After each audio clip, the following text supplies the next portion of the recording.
हूँ आपके साथ। नारी न्याय का प्रतीक और सम्मान का प्रतीक है। आज हम खड़े हैं नारी न्याय सम्मान सम्मेलन के यहाँ। यह है कांग्रेस की ओर से करवाया जा रहा है सम्मेलन, महिला कांग्रेस की ओर से, और झोटवाड़ा क्षेत्र में ये हो रहा सम्मेलन है। इसके अंदर इलाके की और इसके अलावा भी कई सारे क्षेत्रों से जुड़ी हुई महिलाओं का सम्मान किया गया। दिल्ली से यहाँ पर नीतू वर्मा जी आई है, वहीं जयपुर की कांग्रेस प्रकोष्ठ से अरुणा गौड़ की ओर से इस कार्यक्रम का आयोजन किया गया। महिलाओं को सम्मान देने और महिलाओं के न्याय की बात करने के लिए इस सम्मेलन का आयोजन किया, जहाँ पर महिलाओं का सम्मान किया गया। मॉर्निंग न्यूज इंडिया के साथ अब हम चलते हैं इस कार्यक्रम की झलकी। सशक्त रहे, हिम्मत रखें, आगे बढ़े। हमारे लीडर्स, हमारे आदरणीय राहुल जी हमारे लिए लड़ाई लड़ रहे हैं, आने वाले चुनावों में अपनी भागीदारी दिखाएं। और जो वो नोटबंदी का हम पे डंडा चलाया था ना, जो थोड़े थोड़े पैसे हम सब सारी महिलाओं ने जोड़े, मैंने भी जोड़े, आपने भी जोड़े, 500 हो, 5000 हो, 5 लाख हो, जोड़ा था कि कपड़े नहीं खरीदेंगे, नई साड़ी नहीं खरीदेंगे, बेटी की शादी के लिए, घर के कोई बीमारी हो, कुछ हो, बुरे दिन हो या कुछ अच्छा हो, हम पे चोट, हम महिलाओं पे, है ना। हमने बदला लेना उस चीज का। उसके बाद क्या करते हैं, महंगाई कर देते हैं। कहते हैं कि सिलेंडर जो है अभी 100 रुपए अब सस्ता किया, है ना। गहलोत जी की जब हमारी यहाँ कांग्रेस की सरकार थी तो बोले इतना महंगा सिलेंडर।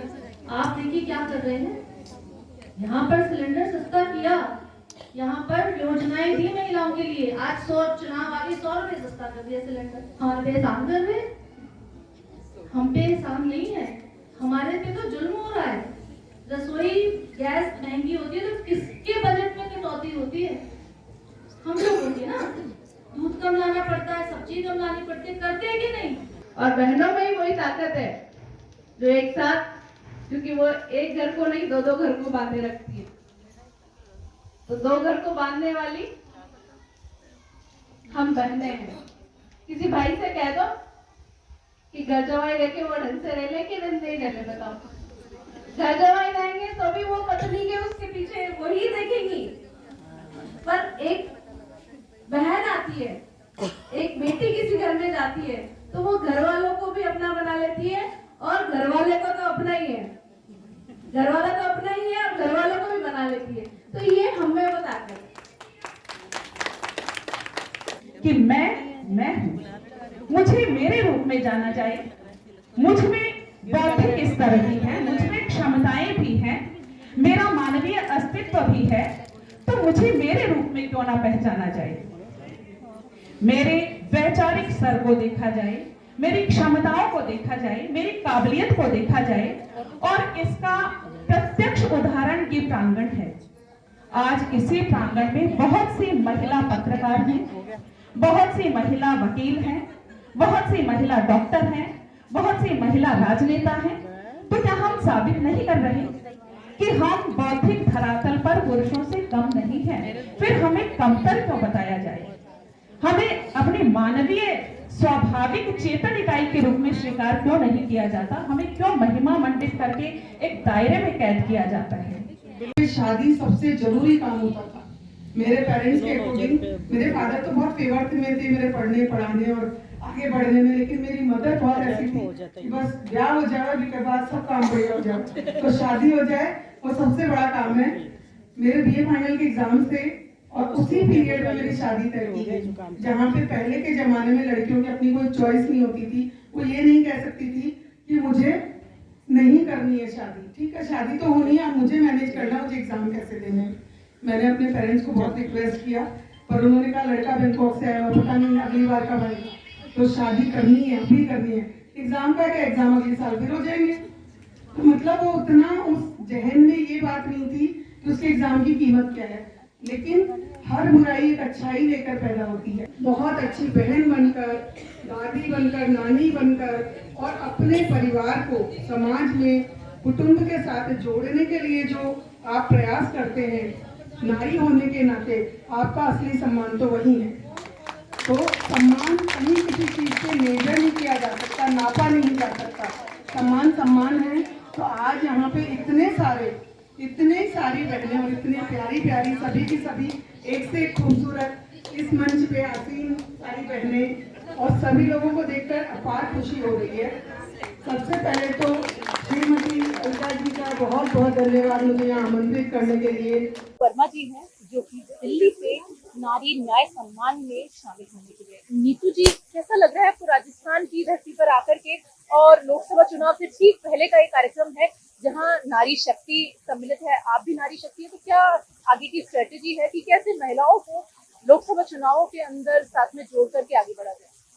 देखिए, ये नारी न्याय सम्मान समारोह जो है ये ऑल इंडिया महिला कांग्रेस के अध्यक्षा अलका जी द्वारा सभी जिलों में कार्यक्रम दिए गए हैं कि ऑल ओवर इंडिया हम ये कार्यक्रम करें, और जो महिला दिवस पर जो महिलाएं हमारी डॉक्टर्स हैं, इंजीनियर्स हैं, पत्रकार हैं, आप जैसी बहनें जो सब सशक्त महिलाएं हैं, उनको हम सम्मानित करें। तो ये उसी के अंतर्गत आज का कार्यक्रम अरुणा जी ने ऑर्गेनाइज किया है। हमारे नेता आदरणीय राहुल गांधी की जो भारत जोड़ो न्याय यात्रा कर रहे हैं वो समापन की ओर है। उसमें उन्होंने 5 न्याय की बात की, जिसमें नारी न्याय को उन्होंने महिलाओं के आर्थिक, राजनीतिक और सामाजिक सशक्तिकरण के साथ जोड़ते हुए कहा कि महिलाओं के लिए नारी न्याय के लिए हम लड़ेंगे और न्याय का मिलने तक हम लोग ये यात्रा और लड़ाई लड़ते रहेंगे। तो कल के दिन महाराष्ट्र धुले में हमारे आदरणीय राहुल जी 5 गारंटी नारी न्याय के तहत उसको अनाउंस करेंगे, और उसके बाद महिला कांग्रेस की हर महिला, हमारी हर साथी जो है वो महिला नारी न्याय पद यात्रा का आयोजन ब्लॉक बूथ स्तर पे करेगी। आपने कहा कि किस तरीके से आगे की स्ट्रेटेजी तैयार की जा रही है, कैसे महिलाओं को इस न्याय यात्रा के अंदर जोड़ने की बात की जा रही है। तो अगर हम न्याय की बात करें तो राजस्थान में फिलहाल तक कांग्रेस की सरकार थी, कुछ ही समय हुआ है जब बीजेपी की सरकार आई है। तो इस ऐसे में हम क्या चाहते हैं कि क्या हम पहले का समय वापस लाना चाहते हैं, या नारी के लिए कुछ और आगे सोच करके हम इस यात्रा को आगे बढ़ा रहे हैं? देखिए, जब तक हमारी कांग्रेस की सरकार राजस्थान में रही, आप देखिए महिलाओं के लिए जो स्कीम्स थी, बच्चों बेटियों के लिए स्कीम्स थी, वो बढ़ चढ़कर हमारे मुख्यमंत्री गहलोत जी द्वारा महिलाओं को सशक्त करने के लिए, महिलाओं को सहायता देने के लिए यहाँ शुरू की गई, और महिलाओं ने भली भांति उसको फायदा भी लिया। आज वो स्कीम जो है वो उसको मुझे नहीं लगता कि आगे ये सरकार जो है उसको लागू करेगी, आगे उसको लेकर जाएगी। उस लड़ाई को लड़ने के लिए भी हमें तैयार रहना पड़ेगा। आने वाले लोकसभा चुनाव है, उन चुनावों में भाजपा की तरफ से, यहाँ क्योंकि बीजेपी की सरकार है, तो वो उन स्कीम्स को कितना महिलाओं तक पहुंचाते हैं, कितना उन स्कीम्स से महिलाओं को सहायता पहुंचाते हैं, ये देखने की जरूरत है। जो आज महिलाओं के साथ दुराचार, अत्याचार हो रहा है, क्या राजस्थान उससे क्या छूटा हुआ है? आप देखिए ना, हर दूसरे दिन अखबार उठा के देखिए तो महिलाओं, छोटी छोटी बच्चियों के साथ जो अत्याचार, बलात्कार और दुराचार हो रहा है, वो राजस्थान की धरती पर भी अभी हो रहा है। तो इसको कौन देखेगा, ये न्याय कौन दिलाएगा? तो महिला कांग्रेस राजस्थान हो चाहे पूरे भारत की महिला कांग्रेस हो, वो तत्पर है हर महिला को इंसाफ दिलाने के लिए, इसके लिए न्याय की लड़ाई लड़ने।